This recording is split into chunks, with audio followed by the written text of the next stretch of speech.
Hi viewers, welcome to our channel. ప్రస్తుతం మనతో పాటు ప్రముఖ పొలిటికల్ అనలిస్ట్ కృష్ణకుమారి గారు ఉన్నారు. వారితో ఒకసారి మాట్లాడదాం. నమస్కారం మేడం. నమస్తే. మేడం, శ్రీరెడ్డి గత కొంతకాలంగా మనం చూస్తూ ఉన్నాం. మొన్న ఒక వీడియో చేసింది.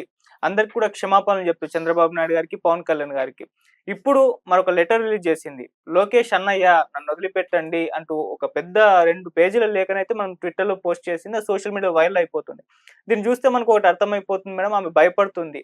ఆమె మీద కేసులు కూడా నమోదవుతూ వస్తున్నాయి. సో వదిలేయండి అని చెప్పేసి వేడుకుంటుంది. మరి ఇప్పుడు ఆమె వేదన చూసన్నా కూటమి ప్రభుత్వం ఏమైనా వదిలేసే అవకాశాలు ఏమైనా కనిపిస్తున్నాయా? అటువైపు షర్మిల గారు ఆమెను వదిలిపెట్టేదే లేదు. ఆమె మాట్లాడిన మాటలు ఆ విధంగా ఉన్నాయని చెప్పేసి వదిలిపెట్టొద్దని చెప్పేసి వీళ్ళకి సలహా ఇస్తుంది. ఏ విధంగా చూడొచ్చంటారు మేడం ఈ ఇష్యూని? సింపుల్ గా చట్టం తన పని తాను చేసుకుని వెళ్ళిపోద్దండి. హ్మ్. ఎందుకంటే చెప్పడానికి ఏమీ లేదు. ఓకే. ఇప్పుడు కూడా చట్టం తన పని తాను చేసుకోకపోతే హ్మ్. అంతకంటే మొదనష్టం ఇంకొకటి లేదు. చట్టం తన పని తాను చేసుకుపోవాల్సిందే. ఇవాళ మొన్న ఆమె పెట్టిన వీడియోనే దొంగ వీడియో అది. హ్మ్. తాడేపల్లి నుంచి వచ్చింది అది. ఓకే. అలా మాట్లాడమని స్క్రిప్ట్ వస్తే దాని ప్రకారం మాట్లాడింది. హ్మ్. వైసీపీ కార్యకర్తలను ఏం చెయ్యొద్దు ముర్రో అని ఆమె వేడుకున్నట్లుగా పెట్టింది. అంటే ఇక్కడ అన్యం పుణ్యం జరిగిన వైసీపీ కార్యకర్తల్ని కూటమి ప్రభుత్వం టార్గెట్ చేసింది అన్నట్లు ప్రపంచానికి చెప్పాలని చూసింది. ఆ ఒక్క మాటే చెప్తే ఎవరో చూడరని ఆమె తెలివిగా ఏం చేసింది, సారీలు సారీలు సారీలు చెప్పుకుంటా వచ్చి చివర్లో ఈ సంగతి చెప్పింది. ఓకే. మరి ఇవాళ ఈ ఈ లేఖ నీకు ఇప్పుడు లోకేష్ అన్నయ్య గుర్తొచ్చాడా? లోకేష్ ఏమేం మాటలు మాట్లాడావు నువ్వు? లోకేష్ భార్య గురించి ఏం మాట్లాడావు చెప్పు? హ్మ్. లోకేష్ తల్లి గురించి ఏం మాట్లాడావు? చంద్రబాబు నాయుడు గురించి ఏం మాట్లాడావు? మీకులాగా విచ్ఛిన్నకర కుటుంబాలు అనుకుంటున్నారా వాళ్ళవి?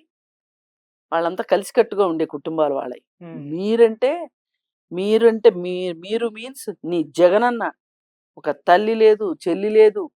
రేపొద్దున అవసరమైతే భార్య ఉండదు, పిల్లలుండరు.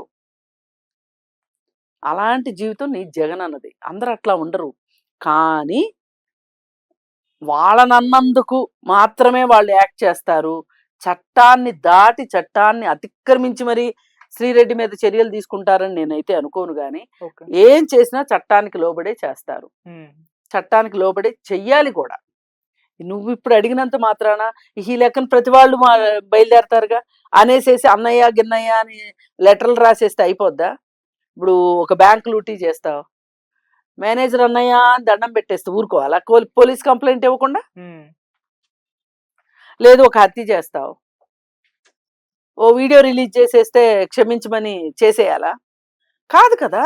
అవును. అందుకని చెప్పి శ్రీరెడ్డిని ఏ పరిస్థితుల్లోనూ క్షమించటానికి లేదు. ఇప్పుడు శ్రీరెడ్డిని గనక క్షమిస్తే హ్మ్. ఇట్లాంటి శ్రీరెడ్డిలు బోలెడుమంది పుడతారు. ఇదే అవకాశంగా తీసుకుని. అందుకని చెప్పి ఎట్టి పరిస్థితుల్లోనూ శ్రీరెడ్డిని క్షమించకూడదు. కానీ మళ్ళీ ఒకటే షరతులు వర్తిస్తాయి అన్నట్లు హ్మ్. చట్టం ప్రకారమే చెయ్యాలి. ఓకే. ఇక దానికి తోడు షర్మిల కూడా స్టేట్మెంట్ ఇచ్చింది. హ్మ్. కూటమి ప్రభుత్వం మీరేమి పట్టు సడలొద్దు, మీరు చర్యలు తీసుకోవాల్సిందే అని. హ్మ్. ఎందుకంటే ఆమె కోపం ఆమెది. ఆమెనెన్ని మాటలన్నారు, షర్మిలని ఎన్ని మాటలన్నారు.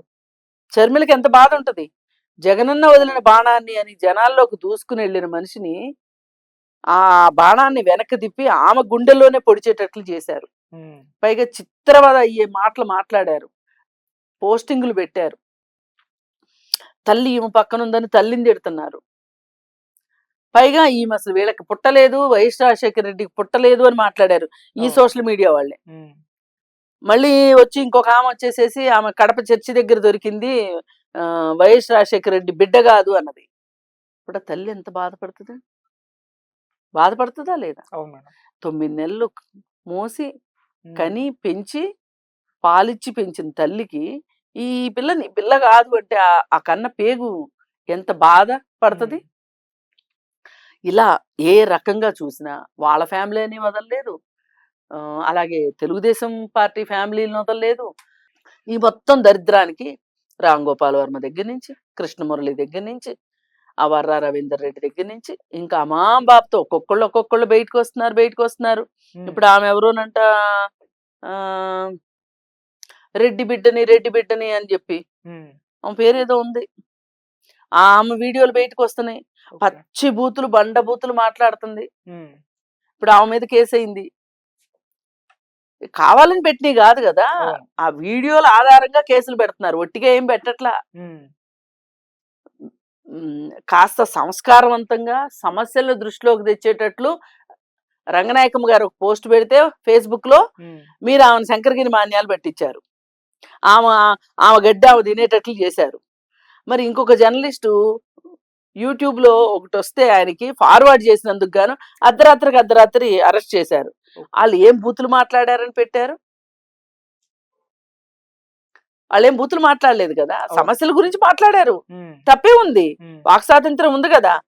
మరి మీకేమో బూతులు మాట్లాడడానికి స్వతంత్రం ఉంది, వాళ్ళకేమో సమస్యల గురించి మాట్లాడే స్వతంత్రం లేదు. ఓకే. ఇది ఆ రాష్ట్రంలో గత 5 సంవత్సరాల్లో సాగిన దుష్ట పరిపాలన. ఉమ్, దానికి ఆ దుష్ట పరిపాలనలో ఎవరెవరైతే ఉపయోగపడ్డారో, ఎవరెవరైతే ఒళ్ళు వంచి పనిచేశారో వాళ్ళందరికీ ఇప్పుడు విక్రమార్కుడు సినిమాలో ఆ రైల్వే స్టేషన్ దగ్గర కొడతాడు చూడండి, ముందు నన్ను కొట్టండి అని. అవును. అట్లా పోలీస్ స్టేషన్ లో కొడతారని కాదు నా ఉద్దేశం, మీ మీద కేసులు ఆ విధంగా ఉంటాయి. ఓకే. ముందు నా మీద పెట్టండి కేసు అని మీరే వస్తారు మీ వీడియోలు తీసుకొని. ఉమ్, అలాంటి పరిస్థితి వాళ్ళ ఆంధ్రప్రదేశ్లో ఉంది. అవును. అయితే అదే షర్మిల అన్న వ్యాఖ్యలు కూడా తప్పేం కాదు. ఉమ్, కూటమి ప్రభుత్వం ఏమన్నా ఈ సారీలు గిరీలు అన్నయ్యలు అనగానే కరిగిపోతారేమో, మీరేం కరిగిపోకండి, ఉమ్, అది పెద్ద జిత్తులు మారి నక్క అని చెప్పి ఆమె చెప్పదలుచుకుంది, చెప్పింది. ఉమ్, ఏది ఏమైనా శ్రీరెడ్డి సాక్షాత్తు వాళ్ళ ఇళ్ళకెళ్ళి వాళ్ళ కాళ్ళు పట్టుకున్నా గానీ ఉమ్. చట్టం తన పని తాను చేసుకున్నాడు. Okay madam. Thank you so much madam. Thank you.